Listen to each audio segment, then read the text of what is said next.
إلى هديه والمرسل الخلد من صلاة رسول الله صلى الله عليه وسلم وإلى من الأنبياء والمرسلين والأولياء الشهداء والصالحين والمقربين خصوصا سيدنا أبو بكر المبين البغدادي وخصوصا yang santri Maulid Syekh Abdul Halim wabilkhusus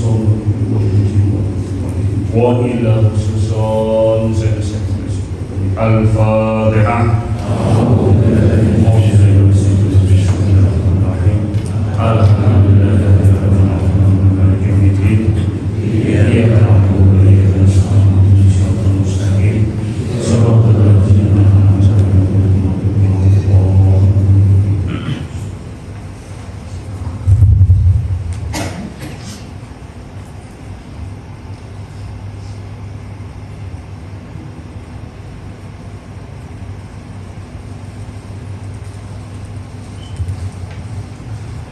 Assalamualaikum warahmatullahi wabarakatuh.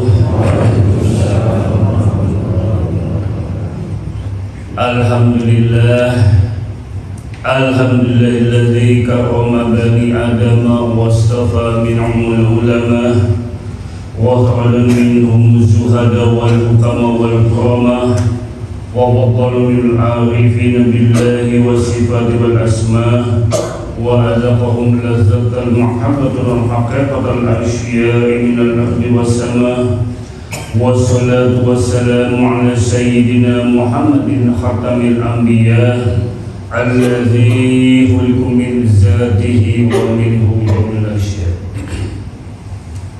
وعلى آله وأصحابه سادة الأولياء وعلى التابعين والتابعين تدرسان إلى يوم الجازة.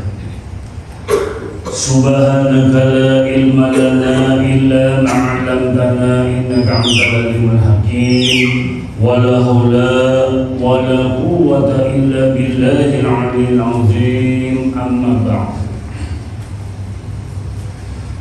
Masyarakat salikin dan salikah, kaum bapak dan kaum ibu, jamaah pesantren Akmaliyah, saudara-saudaraku semuanya, baik yang hadir di majelis hakikat ini maupun yang mendengarkan di lingkungan pesantren Akmaliyah, dan juga baik yang mendengarkan melalui audio maupun video streaming Akmaliyah. Insya Allah mudah-mudahan pada malam hari ini kita berlimpah rahmat, maghfirah serta hidayah dari Allah Subhanahu wa taala. Amin ya rabbal alamin.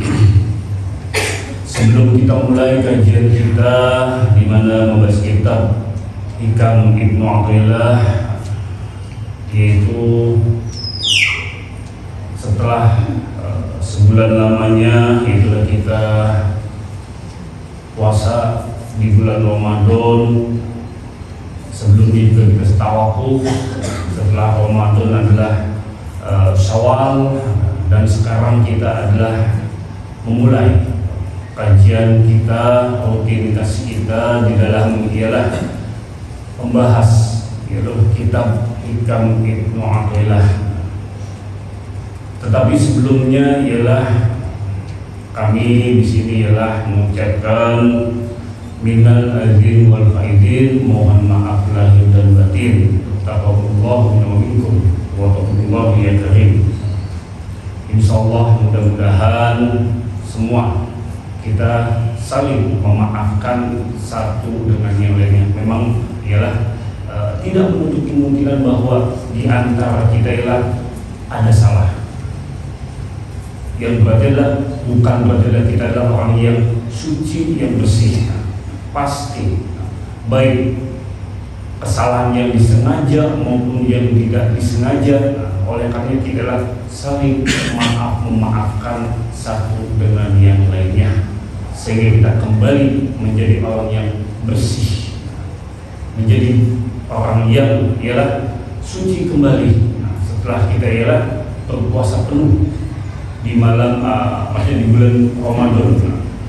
Di samping itu ialah kita menghidupkan malam-malam bulan Ramadan dengan qiyamul lail, dengan berzikir, dengan bertarekah, di mana ialah untuk perjalanan kita menuju pada Allah Subhanahu wa Ta'ala. Di samping siangnya maksudnya kita berpuasa, malamnya kita qiyamul lail, dan ditutup dengan saling memaafkan. Semoga kita semua termasuk golongan orang-orang yang mendapatkan ampunan dari Allah Subhanahu wa Ta'ala. Amin ya rabbal alamin. Dan setelah nanti adalah kajian, mari kita salam-salaman satu dengan yang lainnya, dan insya Allah Allah mengampuni semua dosa-dosa kita. Amin ya rabbal alamin. Untuk itu di dalam kajian di mana kita mengawali kitab Hikam Ibnu Athaillah ini adalah dengan syarah hikam dari mursyid kita, yaitu Syekh Maulana Hizbullah Tauhid. Kita akan memulai mengawali dengan kalam hikmah yang pertama. Tapi sebelumnya itu di mana dalam kajian kitab ini, di mana kitab hikam ini, jadilah amalkan. Maksudnya apa yang sudah kita terima dalam bentuk pemahaman ilmu, oleh karena amalkan sedikit demi sedikit. Walaupun kita memahami hanya sebatas pengertian. Contohnya pengertian di mana ikhlas. Maka amalkan yang sudah kita terima dalam pemahaman ilmu ikhlas tersebut. Jangan sampai kita menjadi orang yang akan diazab terlebih dari Allah daripada penyembah berhala. Orang yang memahami ilmu maka wajib dia mengamalkannya. Apabila tidak, maka akan diazab terlebih dahulu dari orang yang menyembah berhala. Itulah ilmu yang telah kita terima, maka wajib diamalkan. Walaupun sedikit pemahaman yang kita terima, yang penting pemahaman itu baik, benar, maka amalkan sedikit demi sedikit. Tetapi amal yang tidak disertai dengan ilmu, ini akan menjadi kesesatan yang amat. Oleh karena ilmu dan amal inilah yang berbarengan. Di samping kita memahami ilmu, mengkaji ilmu, lalu kita mengamalkan sedikit demi sedikit, sehingga kita menjadi orang yang paham, menjadi orang yang benar-benar berjalan menuju pada Allah Subhanahu wa Ta'ala, sehingga di dalam pengamalannya benar, baik secara pemahaman ilmu maupun amal yang telah dilakukan. Amal yang dimaksud tentunya sesuai dengan tuntunan atau kaifiyat mursyidnya yang telah diberikan, yang telah diijazahkan kepada kita semua. Jadi oleh karenanya kembali lagi ke dalam diri kita. Yang penting istiqomah di dalam ibadahnya, istiqomah di dalam riyadah dan mujahadahnya, istiqomah di dalam perjalanan menuju pada Allah Subhanahu wa Ta'ala. Dan semoga mudah-mudahan kita semua termasuk golongan orang-orang yang mendapatkan perjumpaan dengan Tuhannya. Amin ya rabbal alamin. Untuk itu kami berpesan, yang pertama istiqomah di dalam ibadahnya. Yang kedua husnuzonlah, terus sangka baik terhadap gurunya, terhadap muridnya. Lalu amalkan apa yang telah diterima. Buang jauh-jauh sangka-sangka buruk. Bukan hanya sebatas ngaji yang mulia saja, tapi dimanapun husnuzon terhadap gurunya. Karena memang semua itu ada rahasianya. Bagaimana dalam kitab An-Nur Nafis yang disebutkan adalah bagi Tuhan itu ada rahasia. Apabila dibongkar maka batallah kenabian. Oleh karena ialah kembali istiqomah di dalam ibadahnya, dan semoga kita yang mendapatkan apa yang kita tuju di dalam mengharapkan kehidupan dari Tuhannya. Amin ya rabbal alamin. Nah, untuk itu kita awali, yaitu ialah di dalam membahas kitab Hikam Ibnu Athaillah ya, yang kami mengambil dari syarah kitab Hikam, yaitu syarah kitab dari Syekh Maulana Abdul Wahab, yaitu di pasal atau di kalam hikmah yang pertama, yaitu Syekh Imam Tajuddin Ibnu Athaillah, yaitu menjelaskan bahwa pada kalam hikmah yang pertama beliau menjelaskan itu min alamatil i'timadi 'alal amali nuqsan rajai inda wujudil jalal. Beliau menjelaskan bahwa yaitu setengah dari tanda bahwa seorang itu bersandar diri pada kekuatan amal usahanya, yaitu kurangnya pengharapan terhadap rahmat karunia Allah ketika terjadi suatu kesalahan atau dosa. Untuk itu, sebelum kita mulai membahas, mari kita tentramkan hati kita, jiwa kita, semoga ilmu yang sampai kepada kita yang menjadi ilmu yang bermanfaat. Amin ya rabbal alamin. Nah, di sini Muhammad menjelaskan, yaitu min alamatil i'timadi 'alal 'amalin musawn rajai inda wujudil jalal. Itu setengah dari tanda orang yang bersandar diri kepada kekuatan amal usahanya, yaitu kurangnya harap terhadap rahmat karunia Allah ketika terjadi suatu kesalahan. Maksudnya itu ialah seseorang yang bersandar terhadap amalnya, terhadap amal ibadahnya, yaitu berarti tandanya dia kurang harapnya terhadap karunia dari Allah Subhanahu wa Ta'ala. Ketika terjadi kesalahan dosa, maka ia akan berputus asa. Di sini mulai menjelaskan ialah bagi seseorang yang bersandar terhadap amal inilah boleh dijadikan ialah ibadah baik adalah amal ibadah sholat, puasa, zakat, haji.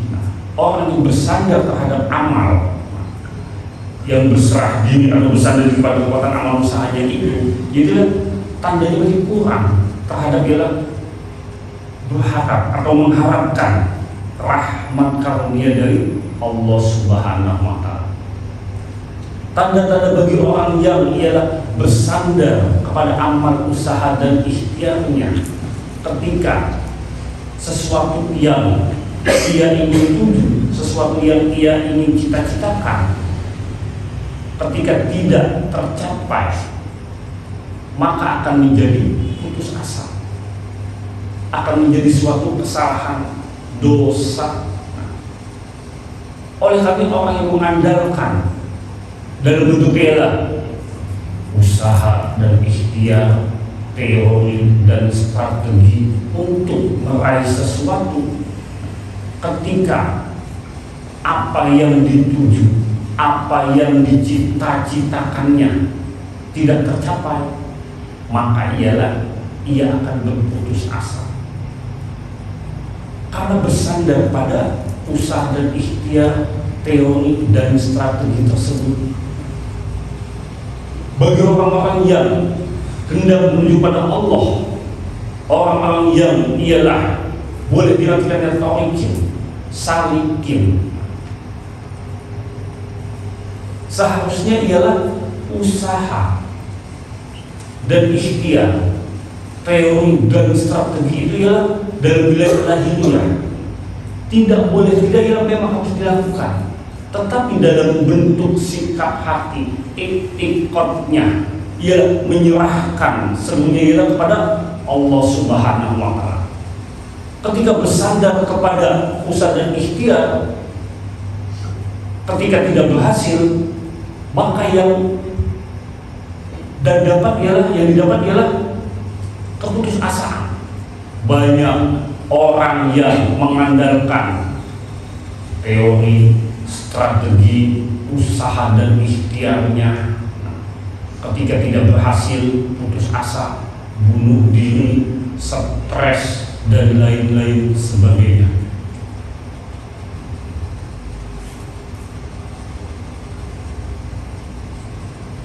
Dalam wilayah amal, dalam wilayah ibadah, ketika orang dia sholat, dia puasa, dia zakat, dia haji, bersandar kepada amalnya untuk meraih sesuatu, ketika tidak mendapatkan karena di dalam usahanya tersebut amalnya ada cacat sehingga menjadi putus asa. Bagi seorang salikin contohnya, dia adalah riyadhah dan mujahadah terus menerus, tetapi di dalamnya ada cacat sehingga ialah putus asa. Kan banyak. Kenapa? Dia mengharapkan sesuatu dari ibadahnya, dari amal ibadahnya, sehingga menjadi putus asa. Putus asa dalam bentuk apa? Simpel, sederhana. Dia mengharapkan dalam amal ibadahnya untuk ialah contohnya dalam wilayah hal dunia, contohnya dalam wilayah ialah rezeki, mungkin ialah tahta atau jabatan. Kalau salikin ialah dia sibuk beribadah, dia dan mujahadah. Karena apa? Karena bersandar terhadap ibadahnya itu, riyadhah dan mujahadahnya. Yang dia inginkan, yang dia ciptakan adalah untuk menghilangkan hawa nafsu, tetapi ternyata malah bertambah hawa nafsunya. Kenapa? Karena bisa jadi di dalam riyadhah dan mujahadah itu cacat, ada cacatnya, sehingga dia berputus asa. Oleh karenanya, ketika kita ialah di dalam riyadhah dan mujahadah, yang penting ialah penyerahan diri kita kepada Allah Subhanahu wa Ta'ala dalam bentuk ialah pengabdian kepada Allah Subhanahu wa Ta'ala. Kita bisa berpikir hal yang macam-macam, terutama dalam bentuk ialah perjalanan kita menuju pada Allah Subhanahu wa Ta'ala. Yang penting ialah fokus, istiqomah, riyadhah dan mujahadah. Jangan bersandar terhadap sesuatu apapun, serahkan semuanya kepada Allah Subhanahu wa Ta'ala. Serahkan semuanya, mengharapkan ridho dan cinta kasih kepada Allah, bukan bersandar terhadap amalnya. Orang yang bersandar terhadap amal, ingin menghilangkan hawa nafsu, ternyata justru malah bertambah hawa nafsunya, akan memiliki keputusasaan. Karena di dalam amalnya, di dalam riyadhah mujahadah mungkin ada cacat. Tapi kita tidak boleh berputus asa. Teruslah berjalan menuju pada Allah Subhanahu wa Ta'ala dalam bentuk kembali kepada Allah, menyerahkan diri seutuhnya kepada Allah dalam bentuk pengabdian kepada Allah Subhanahu wa Ta'ala.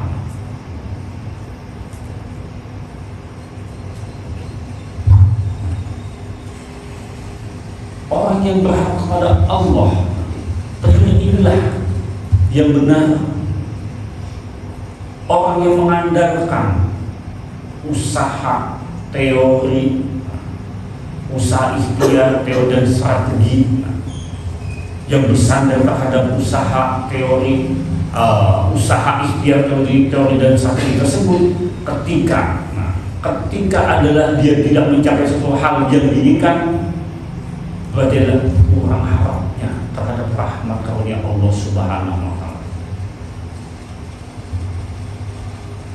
Kalau kita contohkan di dalam hal, kembali lagi di dalam hal, seseorang yang ialah mengandalkan usaha dan ikhtiarnya. Contoh saja, orang yang bekerja,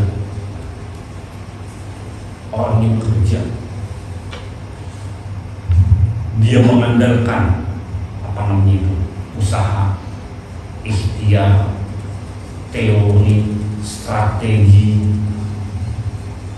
dia bersandar terhadap itu, lalu dia ialah mempunyai yang dicitanya. Ketika tidak sampai atau tidak menemui ialah jalan yang dituju, tidak mendapatkan apa yang dicita, maka yang timbul di dalam dirinya ialah keputusasaan. Yang timbul di dalam dirinya ialah rasa kecewa. Begitu pun di dalam ibadah, hal ibadah. Orang yang ibadah, contoh orang yang ibadah, yang mengandalkan ialah ibadahnya, yang bersandar maksudnya di dalam ibadahnya dengan amalnya, karena kurang harapnya terhadap rahmat Allah. Contoh, orang yang sholat duha. Sholat duha itu kan di samping ialah memberikan keberkahan di dalam hidupnya, juga ialah sebagai bisa menjadikan dia berlimpah dengan rezekinya. Jadi siapapun yang ingin berkah di dalam hidupnya dan lancar di dalam rezekinya, maka sholat duha. Ketika sholat duha tersebut dia dijadikan atau dia bersandar terhadap amalnya, contoh dia dagang, tiap hari adalah sholat duha, karena mengharapkan dari amalnya tersebut agar ialah dagangannya laku, dia berlimpah rezeki. Tetapi yang didapatnya ialah dagangannya ialah nggak laku, malah rezekinya mampet. Ketika dia sudah tidak melaksanakan sholat duha lagi, justru malah ialah dagangannya laku, laris manis, rezekinya berlimpah.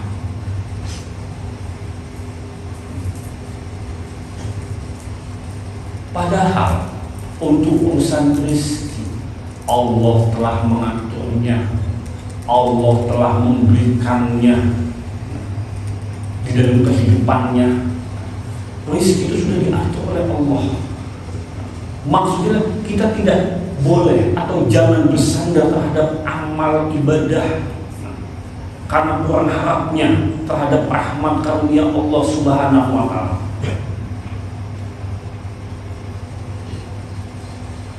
Allah punya kehendak,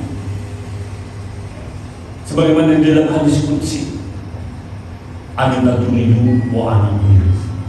Kamu punya kehendak, aku punya kehendak. Barang siapa yang mengikuti kehendakku, maka aku berikan sesuai dengan kehendak. Dan barang siapa yang tidak mau mengikuti kehendakku, kata Allah, maka aku sesatkan sesuai dengan kehendakku. Berbeda lagi dengan manusia. Kalau kita urusannya dengan manusia, kalau kita menghendaki atau adalah kita akan mengikuti kehendak manusia, maka kita akan mendapatkan apa yang kita mau. Tetapi Allah tidak. Allah itu akan memberikan sesuai dengan kebutuhan hambanya, bukan sesuai dengan kebutuhan nafsu hambanya. Karena Allah itu diam di nafsi. Allah itu berdiri sendiri, absolut, tetap, tidak bergoyah sedikit pun. Kalau Allah bisa diatur, namanya berarti bukan Allah, hamba. Sedangkan Allah yang mempunyai ketetapan yang sudah absolut, yang pasti. Allah mempunyai kehendak, kita pun punya kehendak. Maka yang baik ialah kita mengikuti kehendak Allah, dan Allah akan memberikan sesuai kehendaknya. Ketika kita tidak mau mengikuti kehendak Allah, maka kita akan disesatkan sesuai dengan kehendak Allah Subhanahu wa Ta'ala.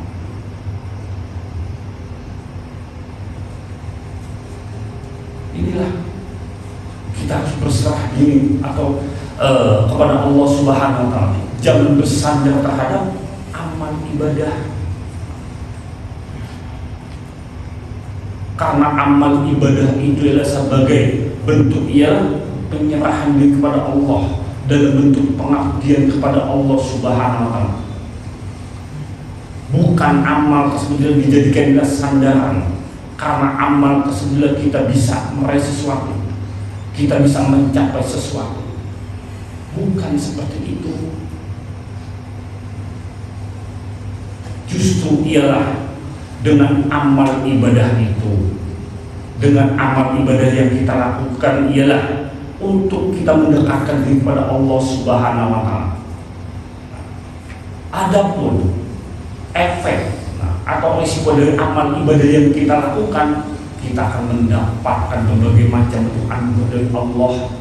Contoh, orang yang dia ialah sholat duha, dia akan mendapatkan keberkahan dalam kehidupannya, berlimpah rezekinya. Itu efek, risiko. Bukan kita adalah harus bersandar dari amal tersebut. Begitupun orang yang ialah rajin atau gemar ialah sholat tasbih. Tentunya orang yang gemar sholat tasbih, Allah tentunya ialah akan memberikan ialah berbagai macam keistimewaan dalam kehidupannya.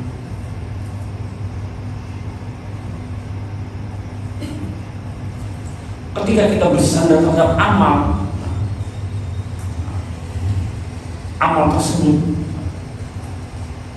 berarti ialah ada harapan dari amal tersebut, yang berarti ada sesuatu selain dari Allah Subhanahu wa Ta'ala. Yang kami maksud berarti adalah jangan sekali-kali adalah bagi kita orang-orang yang sudah mutawasid, yang pertengahan, seorang salikin bersandar terhadap amal. Jadikan amal itu, amal ibadah tersebut ialah dalam bentuk pengabdian kepada Allah, penyerahan diri kepada Allah Subhanahu wa Ta'ala, sehingga Allah menebarkan kepada kita dalam bentuk rahmatnya, karunia-Nya. Seandainya adalah ada dalam bentuk ialah usaha dan ikhtiar, teori, strategi untuk meraih sesuatu, jadikanlah itu sebagai ialah wilayah lahiriah yang memang adalah untuk kita lakukan di dalam wilayah dunia. Di wilayah dunia ini kita butuh yang namanya usaha dan ikhtiar, teori dan strategi untuk meraih sesuatu. Namun di dalam iktikad hati kita, menyerahkan semua kepada Allah dalam bentuk tawakal, karena memang Allah cinta, suka kepada orang-orang yang bertawakal. Allah suka kepada orang-orang yang ialah qanaah, yang menerima ialah apa yang ada pada dirinya. Sehingga inilah orang-orang yang benar-benar ialah paham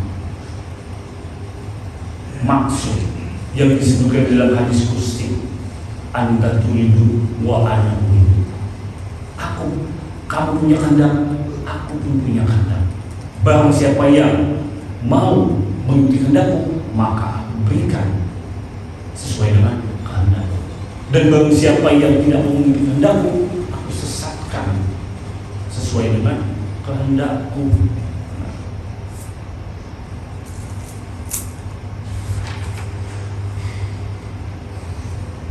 Oleh karenanya di sini Maulid menjelaskan, yaitu adalah bagi orang yang bodoh, orang yang jahil, orang yang bodoh, yang mendidik bagi dirinya amal, dan bagi orang yang arif itu dia ada sekali-kali yang mendidik bagi dirinya amal. Maksudnya manusia itu dibagi menjadi 3. Orang yang bersandar terhadap amal itu adalah manusia itu dibagi 3. Yang pertama itu adalah yang berjabat atas amal, dan alamat inilah kurang harapnya kepada Allah Ta'ala tatkala tiada hasil yang dimaksud.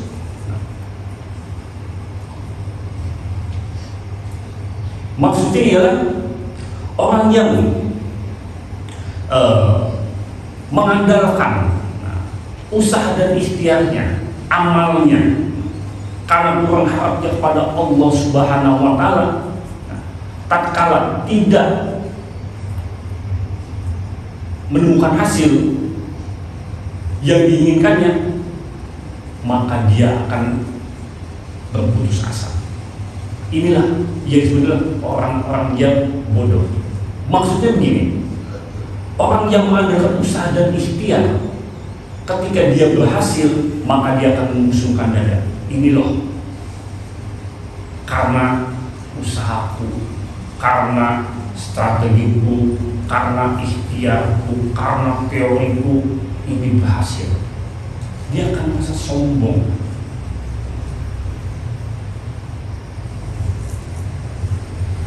Tetapi ketika tidak berhasil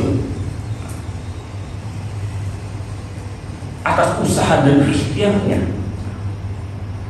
yang didapati ialah keputusasaan.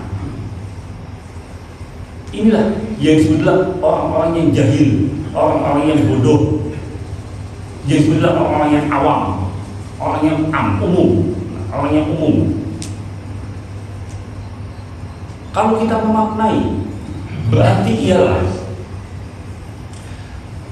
orang-orang yang mengandalkan usaha, ikhtiar, teori, strateginya untuk meraih sesuatu. Ketika dia ialah gagal, ketika dia ialah tidak mencapai yang dituju, maka menjadi orang yang putus asa. Kita menemui banyak orang-orang yang demikian di dalam kehidupan kita, di dalam kehidupan sosial kita. Tidak sedikit, mungkin di medsos, mungkin di berita. Sekarang kan kita kalau mengakses berita itu instan, sangat mudah dan sangat cepat. Bahkan kejadian yang ialah hitungan menit, hitungan jam itu bisa kita akses dengan munculnya ya media tersebut, medsos tersebut. Ada orang yang gantung diri, dan itu. Kenapa? Karena ialah putus asa. Kenapa? Ditinggal sang kekasih. Amit-amit kan gagal cuma ditinggal, mungkin ialah diputus, mungkin karena saking cintanya gitulah, ketika ialah dia diputus, bunuh diri.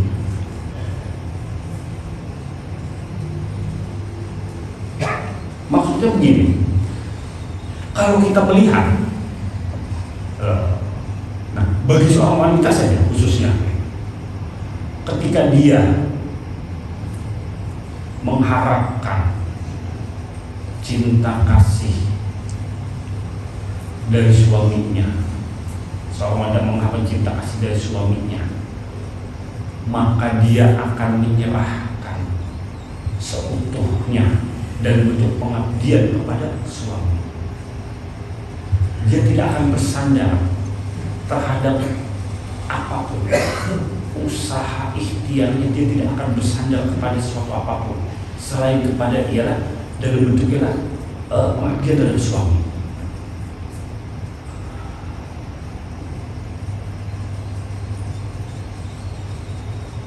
Bagi orang yang bersandar terhadap usaha untuk meraih cinta kasih suami, teori strateginya untuk mendapatkan perhatian suami. Ketika suaminya tetap cuek, acuh, maka yang timbul ialah sakit hati. Mungkin lebih kepada ialah menjurus lebih dalam lagi lah dendam, sehingga menjadi dendam. Kenapa? Mungkin bisa jadi istri sudah paes, apa paes namanya itu, sudah berias, sudah cantik, karena ingin dipuji dengan suaminya, tetapi suaminya malah cuek, bebek. Yang muncul ya sakit hati. Kenapa? Karena bersandar kepada teori strategi usaha dan ikhtiar. Tetapi apabila dia bersandar kepada Allah, dia menyerahkan semua kepada Allah dalam bentuk pengabdian kepada suami,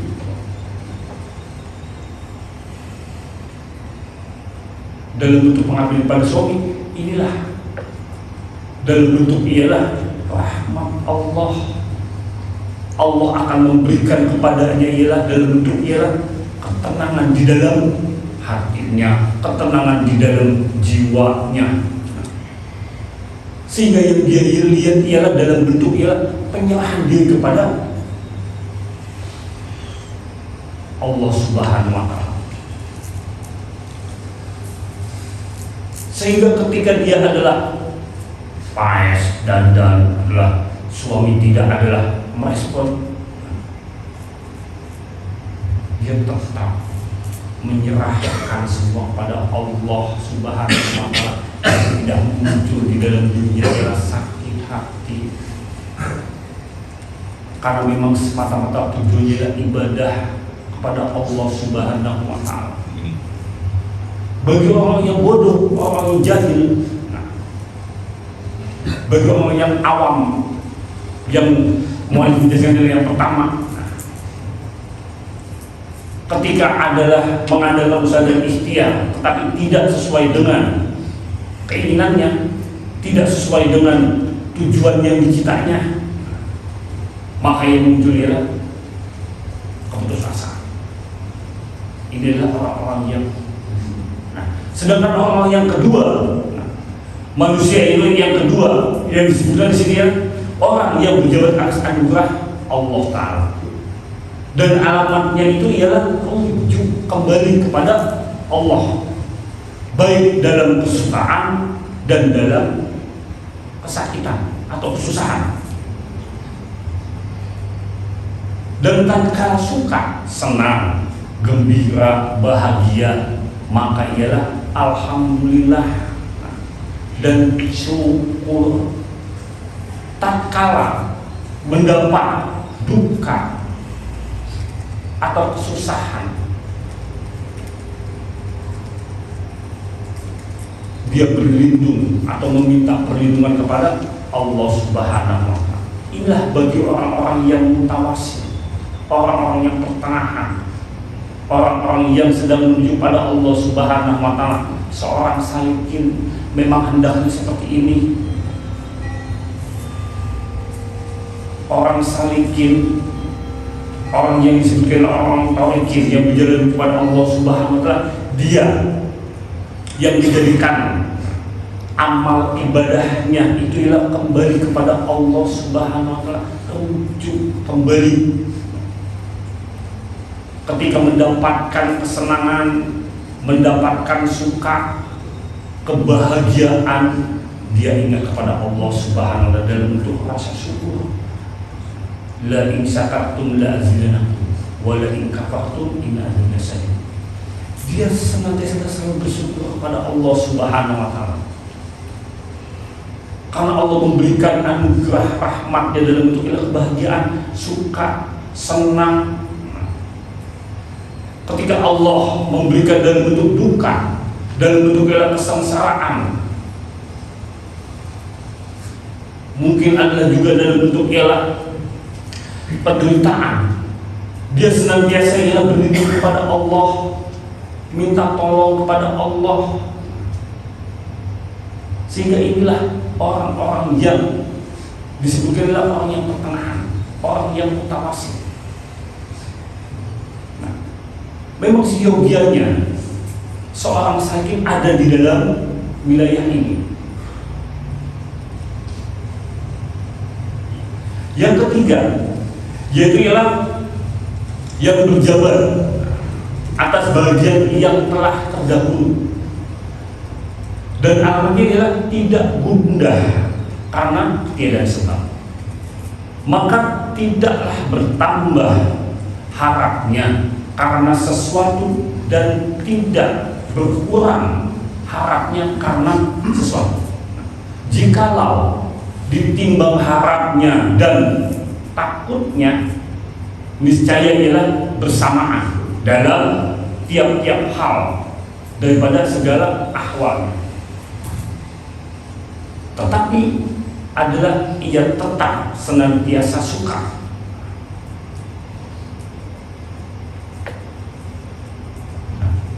Yang ketiga ini, tiga golongan manusia ini, yang ketiga ini ialah bagi orang-orang yang telah mengenal kepada Allah, orang-orang yang telah makrifah kepada Allah, dia tidak akan ada yang namanya gundah karena ketiadaan sebab, dan juga tidak akan bertambah harapnya karena sesuatu, dan tidak ialah berkurang harapnya karena sesuatu. Bagi orang-orang yang telah makrifah pada Allah Subhanahu wa Ta'ala, niscaya jika ditimbang rasa atau harapnya dan takutnya, mungkin suka dan dukanya, ialah niscaya ialah bersamaan. Niscaya ialah saling bersamaan, karena memang ialah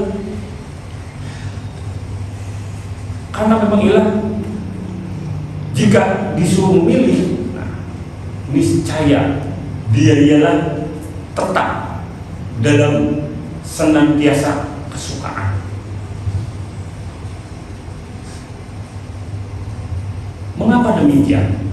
Di sini mau menjelaskan, yaitu karena mereka itulah orang-orang yang telah menyerahkan diri kepada Allah Subhanahu wa Ta'ala, dan mereka itulah orang-orang yang telah diam di dalam hukum, di bawah perintah hukum, yaitu yang menilik kepada Tuhannya dan fana daripada dirinya. Berarti mereka itulah orang-orang yang memang telah boleh diartikan orang yang memang telah makrifah, sehingga dia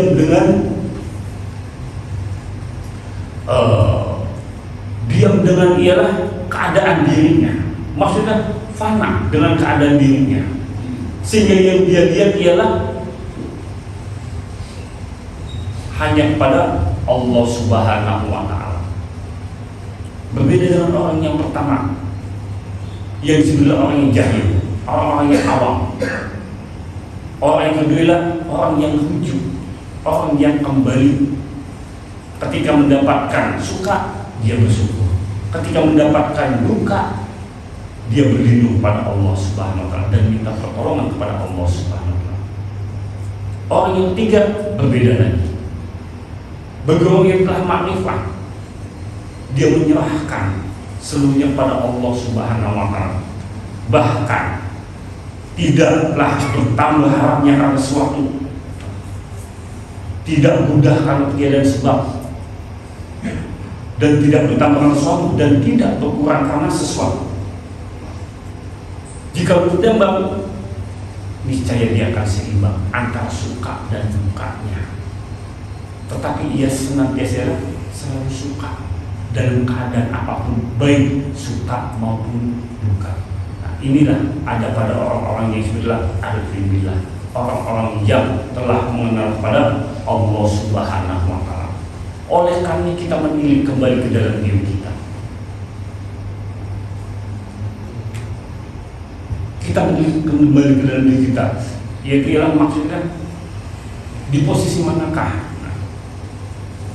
dalam ialah memahami kalau hikmah yang pertama, yaitu ialah min alamatil i'timadi 'ala al-'amal al-muqsadi rajai inda wujudil jalal, bahwa ialah setengah daripada tanda orang yang bersandar pada kekuatan amal usahanya itu karena kurang harapnya terhadap rahmat anugerah Allah Subhanahu wa taala.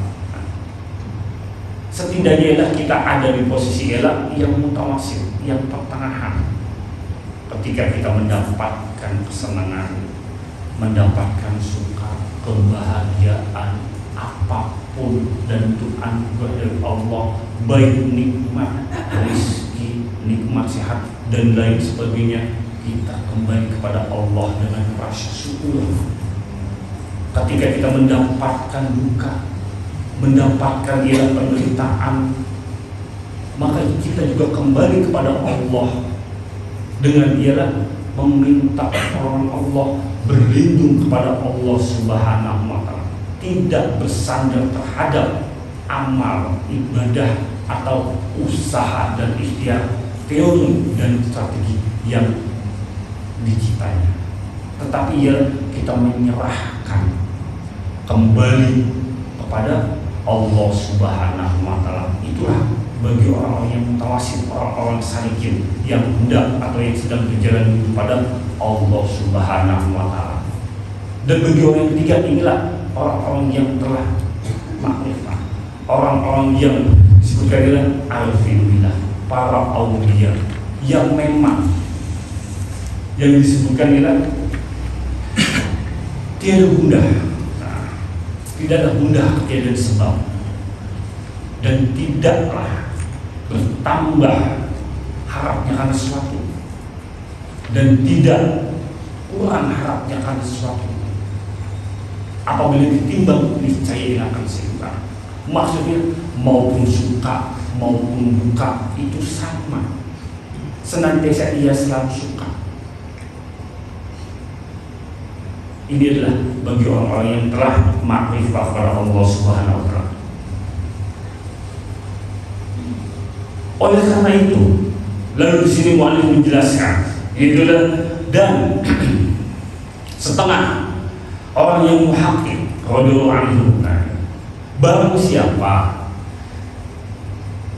yang telah sampai kepada hakikat Islam, maka tidaklah kuasa ia berhenti daripada amal. Dan barang siapa yang sampai kepada hakikat iman, maka tidak kuasa ia berpaling dari amal. Dan barang siapa yang telah sampai pada hakikat ihsan, maka tidaklah kuasa ia berpaling kepada selain atau kepada seorang lain kecuali kepada Allah Subhanahu wa taala. Inilah bagi orang yang hakiki. Maksudnya begini, kita mengenal pertama ialah kita begini. Orang yang mencapai derajat takwa yang disebutnya muttaqin, orang-orang yang bertakwa kepada Allah, sebelum mencapai pada derajat al-muttaqin, orang yang bertakwa kepada Allah. Siapa orang-orang yang bertakwa kepada Allah? Mereka para aulia, para arifin billah, para rasul, nabi. Mereka yang disebutlah orang yang bertakwa kepada Allah Subhanahu wa taala. Sebagaimana inna akramakum indallahi atqakum, bahwa sungguhnya yang paling mulia di sisi Allah di antara kalian itu ialah takwa. Oleh karena takwa itu bertingkat-tingkat di sisi Allah. Nah, maksudnya hakikat takwa yang sungguhnya ialah orang-orang yang memang ialah telah sampai kepada Allah. Orang-orang yang memang telah mengenal kepada Allah Subhanahu wa taala. Para aulia, para rasul, para arifin billah, dialah orang-orang yang takwa sungguhnya. Karena kenapa? Karena telah melewati yang namanya ilah, hakikat Islam, hakikat iman, hakikat ihsan. Lalu ialah ikhlas. Keempat ini Hakikat Islam, hakikat iman, hakikat ihsan dan ikhlas inilah mewujud menjadi satu wujud yang disebut ialah takwa. Muttaqin, orang yang bertakwa. Untuk mencapai kepada derajat takwa yang sungguhnya yang di sisi Allah, pertama ialah di sini wajib jasanya harus sampai kepada masuk kepada ialah hakikat Islam. Hakikat Islam itu ialah dia tidak kuasa yang namanya berhenti dari amal. Orang yang sudah masuk atau sudah sampai kepada hakikat Islam, dia tidak akan pernah berhenti dari amal. Dia tidak akan kuasa berhenti dari amal. Apa sih itu Islam? Nah, Islam itu kan sesuai dengan ialah apa yang kita syariatkan. Sholat, puasa, sholat, puasa, zakat, haji. Maksudnya orang yang ialah tidak pernah atau tidak ialah puasa berhenti dari amal, maksudnya orang yang tidak pernah berhenti dari amal, orang yang tidak pernah berhenti dari mengerjakan amal ibadah, baik ibadah sholatnya, baik dalam sholat wajib maupun yang sunnah, sebagaimana orang yang menyerahkan dirinya pada Allah Subhanahu wa Ta'ala. Nah, di dalam ayat disebutkan, "Qul inna sholati wa nusuki wa mahyaya wa mamati lillahi rabbil alamin." Katakan bahwa sesungguhnya sholatku, sholat inilah perwakilan ibadah ritual. Dalam bentuknya ibadah ritual sholat, baik sholat wajib maupun sholat-sholat sunnah yang lainnya. Wa nusuki, ibadahku, ibadah nusuk. Perwakilan dari ialah ibadah sosial, zakat, sedekah, infak, berbagai macam bentuk kebajikan dalam bentuk ialah membantu kepada sesama, berbuat baik kepada makhluk. Itu adalah ibadah nusuk. Wa mahyaya, hidupku, wa mamati, matiku, semua itulah aku serahkan kepada yang namanya Allah, Tuhan semesta alam. Sehingga orang yang sudah masuk pada hakikat Islam, dia akan memenuhi targetnya menjadi orang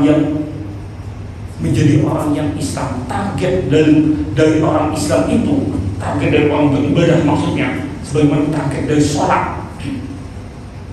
Nah, target dari sholat apa sih?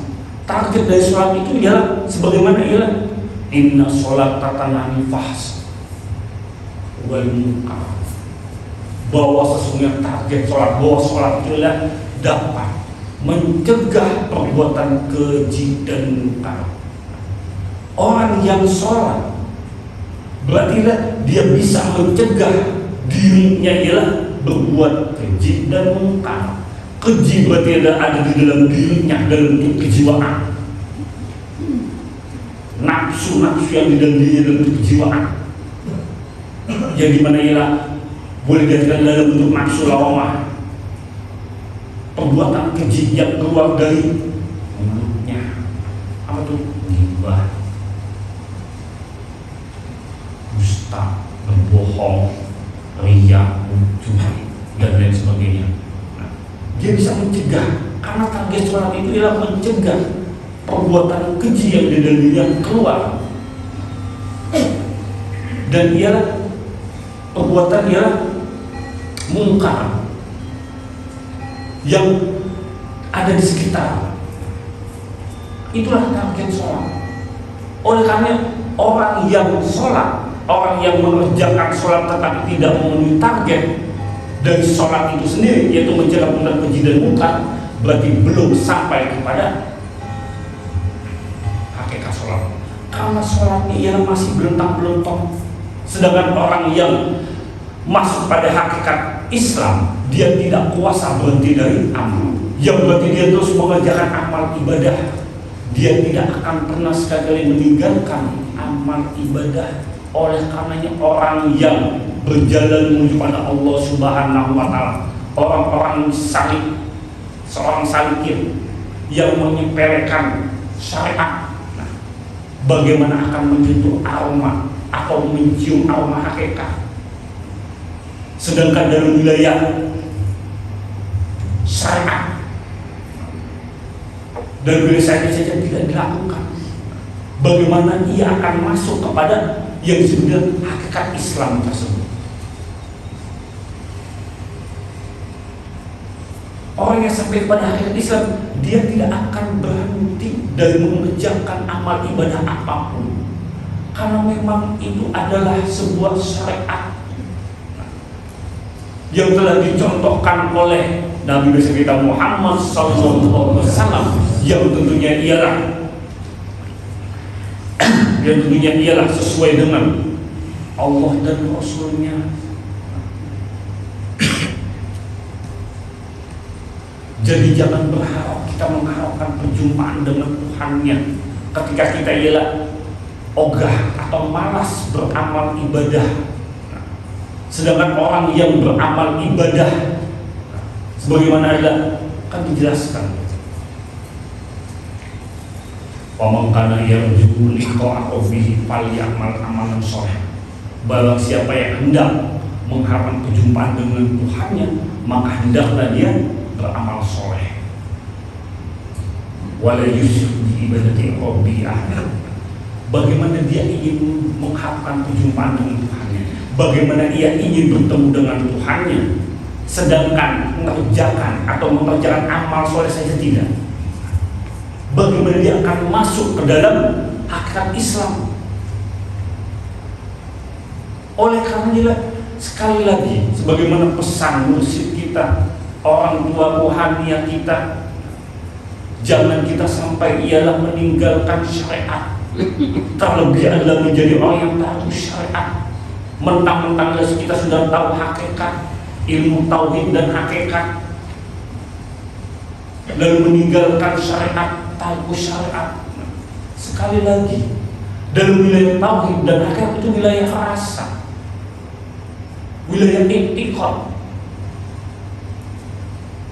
Maksudnya begini, ketika kita mengetahui orang yang lagi, ketika kita mengetahui orang yang maksudnya maksiat lah contohnya, atau tidak sholat,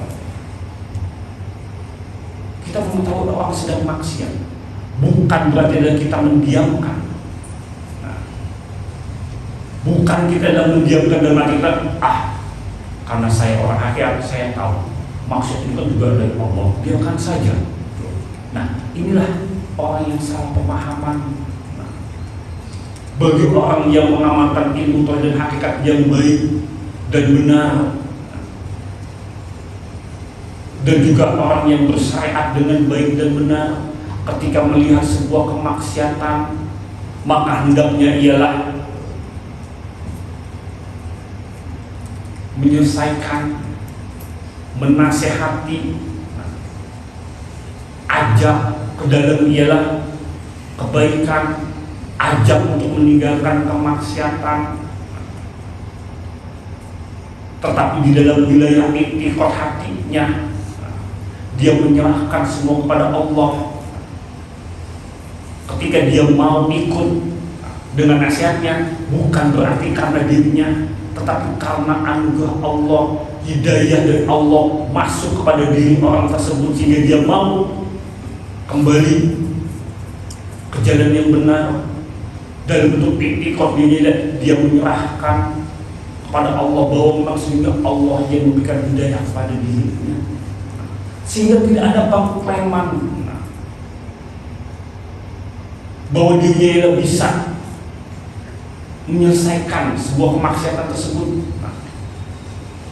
Lebih jauh lagi, di dalam wilayah dirinya, jiwanya, hatinya, dia melihat semua itu adalah kembali kepada Allah, baik dalam bentuk kemaksiatan atau kebaikan, tetapi bukan untuk diproklamirkan, cukup dalam wilayah rasa. Kan kembali lagi, hakikat itu ialah rasa. Dalam bentuknya rasa, yang dirasa, yang punya rasa ialah satu rasa. Inilah bagi orang-orang yang ialah paham tentang ilmu tauhid dan hakikat. Sehingga orang yang paham tentang ilmu dan hakikat, dia tidak akan mengecilkan wilayah syariat. Karena sebagaimana Rasulullah SAW beliau bersabda, innama bu'istu liutammima makarimal akhlak, bahwa beliau diutus ke muka bumi ini ialah untuk menyempurnakan akhlak yang mulia. Sedangkan akhlak tersebut ialah bisa muncul dari dalam diri seorang karena adanya ialah syariat yang baik dan benar, dari bentuk ialah Islam. Islam itu yang mengajarkan syariat sehingga mencerminkan maksud kepada dirinya adalah sebuah akhlak. Bagaimana dia bisa menjadi akhlak, contoh yang baik untuk keluarganya, memiliki akhlak yang mulia, sedangkan dia tidak bersyariat dengan baik dan benar. Dia tidak menjadi orang Islam yang sesungguhnya, dia tidak menjadi orang Islam yang sepenuhnya. Mendirikan sholat, menunaikan zakat, puasa, haji maupun umrah. Karena orang yang memang adalah sudah masuk pada hakikat Islam, dia akan tercermin kepada dirinya, tercermin di dalam dirinya yang akan keluar yang disebut ialah akhlakul karimah, yang dapat dijadikan ialah contoh uswatun hasanah, contoh yang baik. Inilah bagi orang yang telah sampai kepada hakikat Islam, karena dia tidak akan berhenti dari yang namanya amal. Dia tidak akan berhenti dari mengerjakan amal ibadah apapun, baik ritual maupun ibadah sosial. Seperti yang tadi kami jelaskan, sholat ialah target sholat, dan ialah fahsya dan munkar. Target ibadah musuh ialah dari bentuk ialah kebaikan, memberikan kebaikan kepada sesama, sedekah, infak, zakat dan lain sebagainya macamnya. Kita memberikan kebaikan kepada seorang itu pun ibadah. Hidup kita pun milik Allah, dari wilayah dunia maksudnya.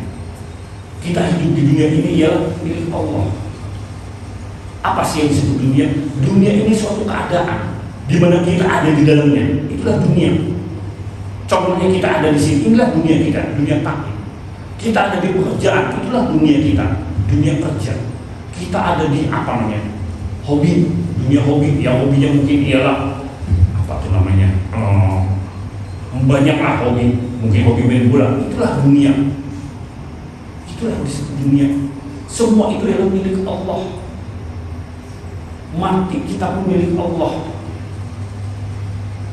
Oleh karena kita menyerahkan segala sesuatu wilayah kepada Allah Subhanahu wa Ta'ala, sehingga orang-orang yang benar-benar ia sudah masuk kepada hakikat Islam, sekali lagi dia tidak akan pernah berhenti, dia tidak akan pernah puasa berhenti dari amal ibadahnya. Dan semoga insyaallah dan mudah-mudahan kita semua termasuk golongan orang-orang yang ialah diistiqomahkan di dalam amal ibadahnya dan diistiqomahkan di dalam perjalanan kepada Allah Subhanahu wa Ta'ala. Dan insyaallah ialah akan kami lanjutkan pada kajian yang akan datang, dan kita masih tetap membahas ialah pada hikmah yang pertama, itu adalah min alamatil ihtimali 'ala al-'amal al-muqsadi rajai bil jalal. Ya. A'udzu billahi minasyaitonir rajim. Bismillahirrahmanirrahim. Raditu billahi rabbil alamin Muhammadin nabiyya. Raditu billahi rabbil alamin Muhammadin nabiyya. Raditu billahi rabbil alamin Muhammadin nabiyya. Asyhadu an la ilaha illallah wa asyhadu anna Muhammadar rasulullah. Wassalamualaikum warahmatullahi wabarakatuh.